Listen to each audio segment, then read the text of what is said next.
برج خلیفہ دنیا کی سب سے بلند تیار شدہ عمارت ہے جہاں انجینئرنگ کا ایک حیرت انگیز کارنامہ دیکھا جا سکتا ہے۔ لیکن اس عظیم الشان عمارت کی اس عجیب و غریب صورتحال کی اصل کہانی کافی گہری اور پریشان کن ہے۔ ہر ماہ اس ٹاور سے تقریباً 43,000 ٹن گندا پانی یا فضلہ خارج ہوتا ہے، اور کئی سالوں تک اس عمارت کو شہر کی کسی بھی مرکزی نکاسی آب کی لائن سے منسلک نہیں کیا گیا تھا۔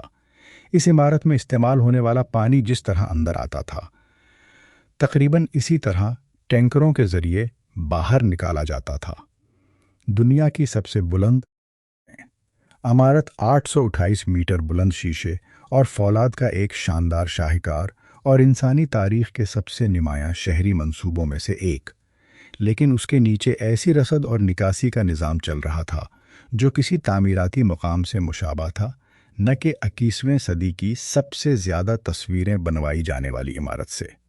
یہ کوئی ایسی افواہ نہیں جو صرف انجینئرنگ کے حلقوں میں گردش کرتی رہی ہو، بلکہ بڑے ذرائع ابلاغ نے بھی اس صورتحال کو رپورٹ اور دستاویزی شکل میں پیش کیا ہے۔ اس سے ایک اہم سوال پیدا ہوتا ہے کہ اگر برج خلیفہ کو مرکزی نکاسی آب کے نظام سے جوڑا ہی نہیں جا سکتا تھا، تو اس کے اردگرد تعمیر کیے گئے پورے شہری نظام کی حقیقت کیا تھی؟ اس کہانی کو ہم 4 حصوں میں سمجھ سکتے ہیں۔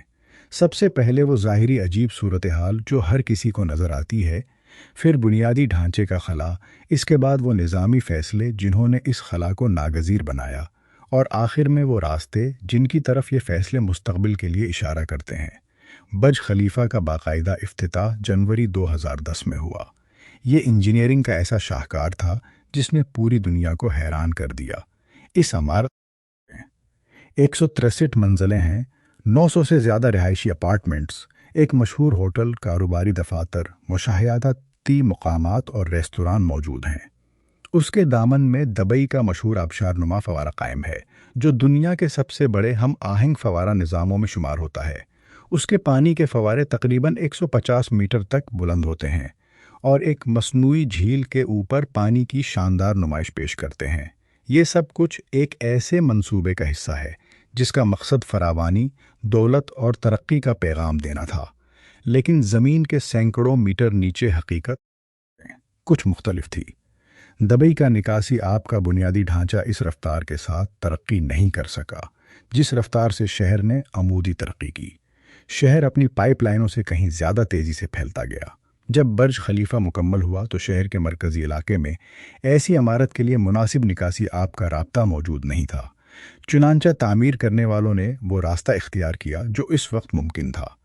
بڑے ذخیرہ کرنے والے ٹینک نصب کیے گئے، ٹینکر گاڑیوں کے بیڑے کے ساتھ معاہدے کیے گئے، اور روزانہ ان گاڑیوں کے ذریعے عمارت کا گندا پانی باہر منتقل کیا جانے لگا۔ صحافتی رپورٹس کے مطابق اس کام کے لیے ہر روز سینکڑوں ٹینکروں کی ضرورت پڑتی تھی۔ یہ گاڑیاں عمارت کے قریب سڑکوں پر قطاروں میں کھڑی ہوتی تھیں۔ بعض اوقات یہ قطاریں اتنی طویل ہوتی تھیں کہ فضائی تصاویر میں بھی واضح دکھائی دیتی تھیں۔ اس کے بعد گندے پانی کو شہر سے باہر موجود صفائی کے مراکز تک لے جایا جاتا تھا۔ حیرت کی بات یہ تھی کہ وہ مراکز بھی اپنی گنجائش کے قریب یا بعض اوقات اس سے زیادہ بوجھ کے ساتھ کام کر رہے تھے۔ ذرا اس منظر کا تصور کیجئے، دنیا کی مہنگی ترین جائیدادوں میں سے 1 کروڑ روپے مالیت کے اپارٹمنٹس، ایک عالمی شہرت یافتہ ہوٹل اور شاندار عمارت کے باہر گرمی میں گندے پانی کے ٹینکروں کی ایک لمبی قطار جو وہ کام کر رہی تھی جو عام حالات میں ایک پائپ لائن کو کرنا چاہیے تھا۔ یہاں ایک بہت اہم سوال پیدا ہوتا ہے۔ اگر برج فضلے کا انتظام کسی مستقل پائپ لائن کے بجائے تعمیراتی مقام جیسے عارضی نظام کے ذریعے کیا جا رہا ہے، تو کیا وہ اسی قیمت پر یہ جائیداد خریدتے؟ اور یہ معلومات کس کے پاس تھیں اور کب سے تھیں؟ کیونکہ اس عمارت کو بنانے والوں کے لیے یہ کوئی اچانک سامنے آنے والا مسئلہ نہیں تھا۔ بڑے پیمانے پر تعمیرات میں بنیادی ڈھانچے کی منصوبہ بندی کبھی بھی آخر میں معلوم ہونے والی چیز نہیں ہوتی۔ یہ ایک ایسی پابندی ہوتی ہے جس کا علم ڈیزائن، اجازت ناموں اور مالی منصوبہ بندی کے مراحل ہی میں ہو جاتا ہے۔ مرکزی نکاسی آب کے رابطے کے بغیر آگے بڑھنے کا فیصلہ ایک دانستہ سمجھوتا تھا۔ تعمیر کی رفتار کو ترجیح دی گئی۔ عمارت پہلے مکمل ہونی تھی، بنیادی ڈھانچہ بعد میں بھی بنایا جا سکتا تھا۔ اب ایک قدم پیچھے ہٹ کر دیکھیں تو معلوم ہوتا ہے کہ یہ سمجھوتا صرف برج خلیفہ تک محدود نہیں تھا، بلکہ دبئی کے پورے شہری نظام میں ایک ساختی مسئلہ بن چکا تھا۔ 1990 کی دہائی میں دبئی ایک درمیانے درجے کا بندرگاہی شہر تھا، جس کے پاس قابل استعمال لیکن نسبتاً محدود شہری بنیادی ڈھانچہ موجود تھا۔ 1995 میں اس کی آبادی تقریباً 10 لاکھ تھی۔ اس وقت شہر کی خواہشات علاقائی سطح تک محدود تھیں، عالمی سطح تک نہیں۔ پھر ایک حکمت عملی میں بڑی تبدیلی آئی جس نے سب کچھ بدل دیا۔ شیخ محمد بن راشد آل مکتوم، جو 2006 میں دبئی کے حکمران بنے لیکن اس سے پہلے ہی شہری منصوبہ بندی میں نمایاں کردار ادا کر رہے تھے، نے بڑے منصوبوں کا ایک سلسلہ شروع کیا تاکہ تیل کے وسائل ختم ہونے سے پہلے دبئی کو ایک عالمی مرکز میں تبدیل کیا جا سکے۔ پام جمیرہ 2001 میں شروع ہوا۔ دبئی مرینا کو ایسے آبادی کے لیے منصوبہ بندی کیا گیا جو اس وقت وہاں موجود ہی نہیں تھی۔ وسطی دبئی، جہاں بعد میں برج خلیفہ تعمیر ہوا، ایک ایسے شہر کے اندر شہر کے طور پر ڈیزائن کیا گیا جو پہلے خالی صحرا تھا۔ اصل مسئلہ ترتیب کا تھا۔ ایک عام شہر میں بنیادی ڈھانچے آبادی اور عمارتوں سے پہلے آتا ہے۔ پہلے پائپ لائنیں، سڑکیں، نکاسی آب اور پانی کے نظام بنائے جاتے ہیں، پھر عمارتیں تعمیر ہوتی ہیں۔ دبئی نے اس ترتیب کو الٹ دیا۔ بعض جگہ یہ کئی سال بعد آیا اور بعض جگہ بنیادی ڈھانچے عمارتوں کی رفتار کے ساتھ چل ہی نہیں سکا۔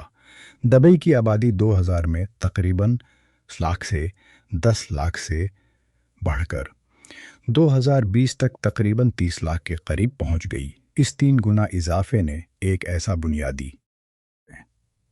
ڈھانچے کا خلا پیدا کیا جسے انجینئرز مسلسل سنبھالتے رہے۔ نکاسی آب کا مسئلہ اس خلا کی سب سے نمایاں علامت تھا، لیکن یہ واحد مسئلہ نہیں تھا۔ خود سے پوچھئے، اگر آپ نے 2008 میں وسطی دبئی میں $20 لاکھ کی ایک مہنگی رہائش خریدی ہوتی اور بعد میں معلوم ہوتا کہ عمارت کا پانی پائپ کے ذریعے نہیں بلکہ ٹینکروں کے ذریعے باہر لے جایا جا رہا ہے، تو کیا آپ خود کو دھوکہ دیا گیا محسوس کرتے، یا آپ یہ سمجھتے کہ یہ ایسے نظام میں جلد داخل ہونے کی قیمت ہے جو ابھی اپنے بنیادی ڈھانچے کو مکمل کر رہا ہے؟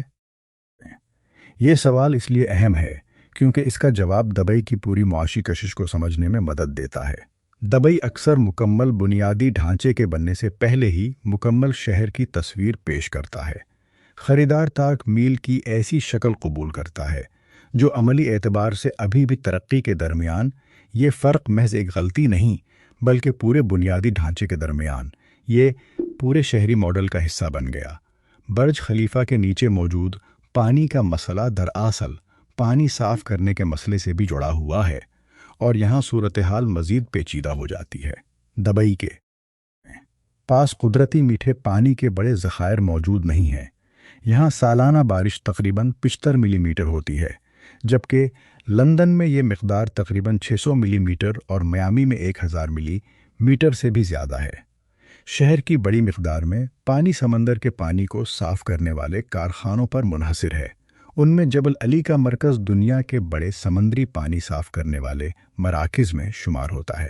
ایک عام دن میں دبئی اپنی آبادی کی ضروریات پوری کرنے کے لیے کروڑوں لیٹر پانی سمندر سے صاف کرتا ہے۔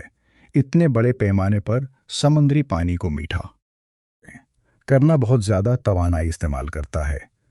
اس عمل کے دوران انتہائی نمکین پانی بھی پیدا ہوتا ہے جسے دوبارہ خلیج میں چھوڑا جاتا ہے۔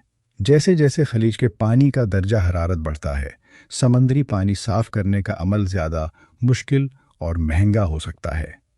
صحرا کے نیچے موجود زیر زمین پانی کے ذخائر بھی دہائیوں کے استعمال کی وجہ سے کئی علاقوں میں شدید کم ہو چکے ہیں۔ دبئی نے ایسا شہر تعمیر کیا ہے جس کا پانی کا نظام بڑے پیمانے پر صنعتی پانی صاف کرنے والے مراکز پر منحصر ہے۔ اگر اس سلسلے میں کسی بڑے مقام پر طویل تعطل پیدا ہو جائے تو متبادل قدرتی ذریعہ محدود ہے۔ اگر موجودہ رجحانات کے مطابق خلیج کا درجہ حرارت بڑھتا رہا اور دبئی کی آبادی مستقبل میں 50 لاکھ کے قریب پہنچ گئی تو پانی صاف کرنے والے نظام کو زیادہ مشکل موسمی حالات میں پہلے سے زیادہ صلاحیت کے ساتھ کام کرنا پڑ سکتا ہے۔ کیا یہ نظام کسی بڑے ساختی بحران کے بغیر اتنی تیزی سے بڑھتی ہوئی طلب کو پورا کر سکے گا؟ یہ ایک ایسا سوال ہے جس پر پانی کے ماہرین اور انجینئرز طویل عرصے سے غور کرتے آئے ہیں۔ نکاسی آب کے ٹینکر اس کہانی کا ایک اور اہم پہلو بھی ظاہر کرتے ہیں۔ صاف کیے گئے گندے پانی کو دوبارہ استعمال کیا جائے تو صحرائی شہر کے لیے یہ ایک قیمتی وسیلہ بن سکتا ہے۔ سنگاپور اپنے پانی کے ایک بڑے حصے کو دوبارہ استعمال کرتا ہے۔ اسرائیل بھی صاف کیے گئے گندے پانی کا بہت بڑا حصہ زرعی مقاصد کے لیے دوبارہ استعمال کرتا ہے۔ دبئی میں پانی کے دوبارہ استعمال میں بہتری آئی ہے، لیکن دنیا کے بہترین نمونوں کے مقابلے میں ابھی مزید گنجائش موجود ہے۔ وہ ٹینکر جو کبھی برج خلیفہ سے گندا پانی لے کر جاتے تھے، صرف ایک عجیب منظر نہیں تھے، بلکہ ایسے شہر میں وسائل کے ضیاع کی علامت بھی تھے جہاں پانی کی ہر بوند اہم ہے۔ یہ ٹینکروں کا قافلہ دنیا کی سب سے بلند عمارت کے باہر محض ایک دلچسپ واقعہ نہیں تھا، بلکہ ایک اشارہ تھا۔ یہ پام جمیرہ کے بنیادی ڈھانچے کے مسائل سے جڑتا ہے، دبئی مرینا کی ابتدائی مشکلات سے جڑتا ہے، پانی صاف کرنے کے بڑھتے ہوئے دباؤ سے جڑتا ہے، اور اس تعمیراتی بوجھ سے بھی جڑتا ہے جو ایک ایسے شہر میں جمع ہو رہا تھا جہاں رفتار کو اکثر ترتیب پر ترجیح دی گئی۔ اب ذرا تصور کیجئے کہ جب کوئی انجینئر وسطی دبئی کی زمین کے نیچے جائزہ لیتا ہے تو اسے کیا نظر آتا ہے؟ وہاں ہر جگہ مضبوط چٹان موجود نہیں ہوتی، بلکہ بعض ساحلی علاقوں میں نرم مٹی، مصنوعی بھرائی اور نمکیاتی تہیں پائی جاتی ہیں۔ یہ نمکیاتی ماحول تعمیراتی مواد کے لیے مشکلات پیدا کر سکتا ہے۔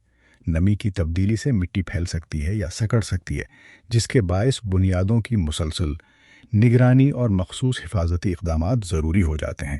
برج خلیفہ کا بنیادی ڈھانچہ ایک انتہائی پیچیدہ انجینئرنگ منصوبہ تھا۔ اس کی بنیاد سینکڑوں مضبوط ستونوں پر قائم کی گئی جنہیں زمین میں گہرائی تک پہنچایا گیا، جبکہ وسیع بنیاد کو خاص انجینئرنگ اصولوں کے مطابق ڈیزائن کیا گیا۔ یہ بلا شبہ ایک سنجیدہ اور اعلیٰ معیار کا انجینئرنگ کام تھا، لیکن ساحلی صحرائی ماحول میں زیر زمین نمی اور نمکیات ایک مستقل چیلنج ہو سکتی ہیں۔ ساحلی علاقوں میں زیر زمین پانی میں نمکیات کی مقدار نہ کیے جائیں تو طویل عرصے کے دوران نمی اور نمکیات تعمیراتی مواد کو متاثر کر سکتے ہیں۔ فولاد میں زنگ، حفاظتی تہوں کی خرابی اور تعمیراتی مواد کی مضبوطی میں کمی جیسے مسائل دنیا بھر میں ساحلی بلند عمارتوں کے حوالے سے زیر مطالعہ رہے ہیں۔ یہ مسئلہ صرف برج خلیفہ تک محدود نہیں۔ دنیا بھر میں ساحلی بلند عمارتوں کے لیے زیر زمین پانی، نمکیات، نمی اور مٹی کی خصوصیات کو سنجیدگی سے مدنظر رکھا جاتا ہے۔ دبئی میں خاص بات پیمانہ ہے۔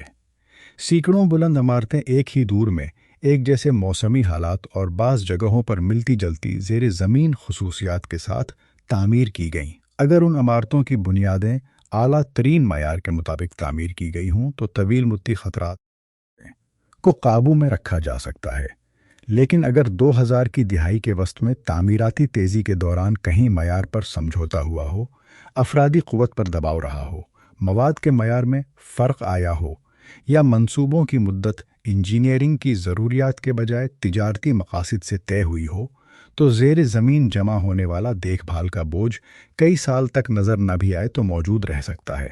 لیکن طبیعت کسی مارکیٹنگ کو نہیں مانتی، وہ انتظار کرتی ہے۔ یہاں ایک اور گہرا تضاد سامنے آتا ہے۔ دبئی نے دنیا کی سب سے بلند عمارت ایک ایسے صحرا میں تعمیر کی جہاں قدرتی میٹھا پانی انتہائی محدود ہے، نکاسی آب کا بنیادی ڈھانچہ اپنی رفتار سے پیچھے تھا، اور پانی کی فراہمی بڑے پیمانے پر سمندری پانی صاف کرنے والے مراکز پر منحصر تھی۔ اس کے باوجود دنیا نے اسے ایک عظیم کامیابی کے طور پر دیکھا۔ تشہیر اتنی کامیاب رہی کہ بنیادی ڈھانچے کے خلا کو بھی ترقی اور جدت کی کہانی کا حصہ بنا دیا گیا۔ پانی کے ٹینکروں کے قافلے ایک عجیب منظر بن گئے، انتباہ نہیں۔ سمندری پانی صاف کرنے پر انحصار جدید شہر کی خصوصیت سمجھا گیا، کمزوری نہیں۔ لیکن جو چیز ایک شہر کے لیے خصوصیت ہے اور جو چیز کسی نظام کے لیے خطرے کی علامت ہو سکتی ہے، دونوں ایک جیسی نہیں ہوتے۔ دبئی کا پانی کا مسئلہ صرف پانی کی کمی کا مسئلہ نہیں ہے۔ فی الحال پانی صاف کرنے والے مراکز کام کر رہے ہیں، ٹینکر گندے پانی کو منتقل کر رہے ہیں، اور دنیا کا مشہور فوارہ اب بھی برج خلیفہ کا چھالتا ہے۔ شہر کی تصویر اب بھی مکمل دکھائی دیتی ہے۔ اصل سوال یہ نہیں کہ نظام ابھی ٹوٹ چکا ہے۔ اصل سوال یہ ہے کہ جب یہ نظام مستقبل کے کسی بڑے دباؤ کو برداشت کرنے میں ناکام ہونے لگے گا تو کیا ہوگا؟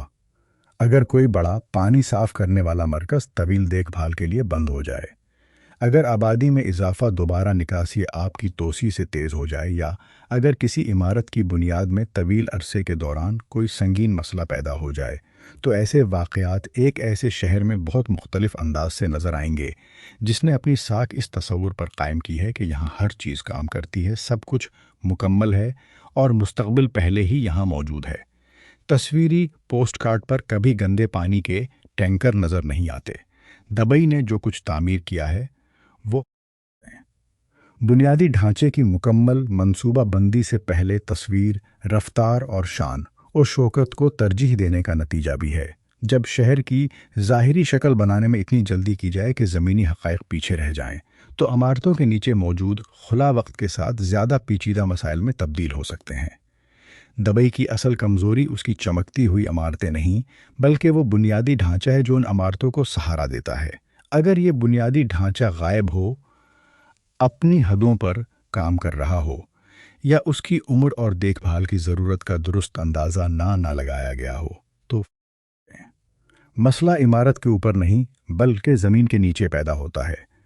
جب کوئی شہر اتنی تیزی سے پھیلتا ہے کہ اس کی زیر زمین سہولیات اوپر تعمیر کیے جانے والے بلند و بالا ڈھانچوں کی ضروریات سے مطابقت نہیں رکھتے، تو ایک وقت آ سکتا ہے جب پانی صاف کرنے، نکاسی آب اور دیگر بنیادی نظاموں پر ضرورت سے زیادہ بوجھ پڑ جائے۔